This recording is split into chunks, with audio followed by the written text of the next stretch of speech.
सड़क किनारे भीख मांगता इंसान क्या कभी बिजनेसमैन बन सकता है?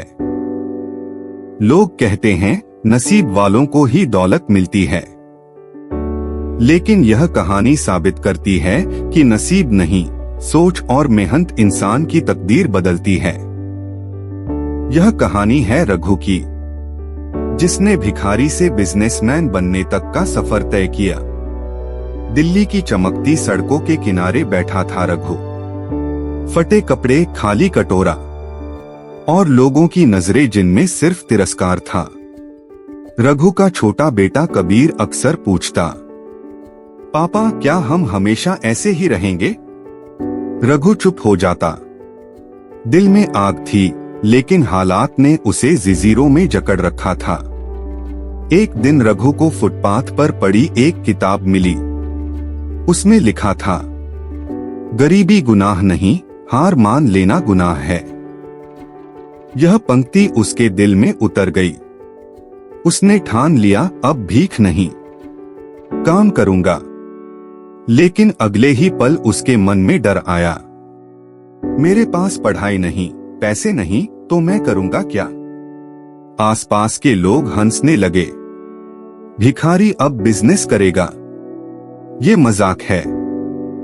उसका मन डगमगाया, पर बेटे की आंखों में उम्मीद देखकर उसने हार नहीं मानी। पास की दुकान पर चाय वाला शर्मा जी अक्सर रघु को नोटिस करता था।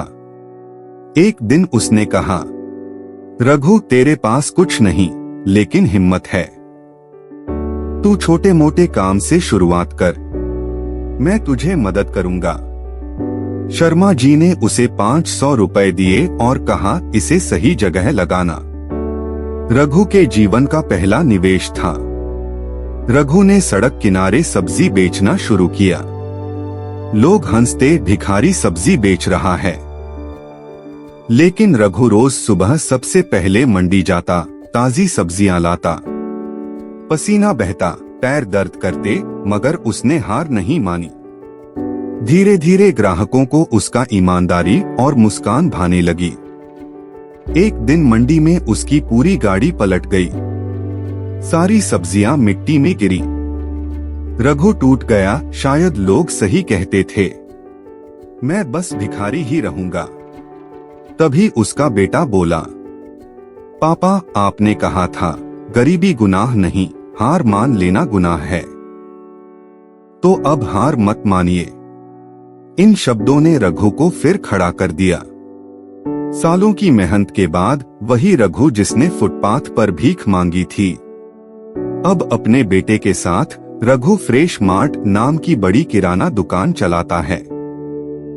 लोग हैरान होकर कहते, ये वही रघु है जो कभी कटोरे में भीख मांगता था। रघु मुस्कुराकर जवाब देता, नहीं, मैं वही हूं जिसने सोच बदल दी। और जब सोच बदली तो जिंदगी भी बदल गई। याद रखो, इंसान गरीब हालात से नहीं होता, गरीब सोच से होता है। अगर सोच बदलो तो किस्मत खुद बदल जाएगी। यही है भिखारी से बिजनेसमैन तक का सफर।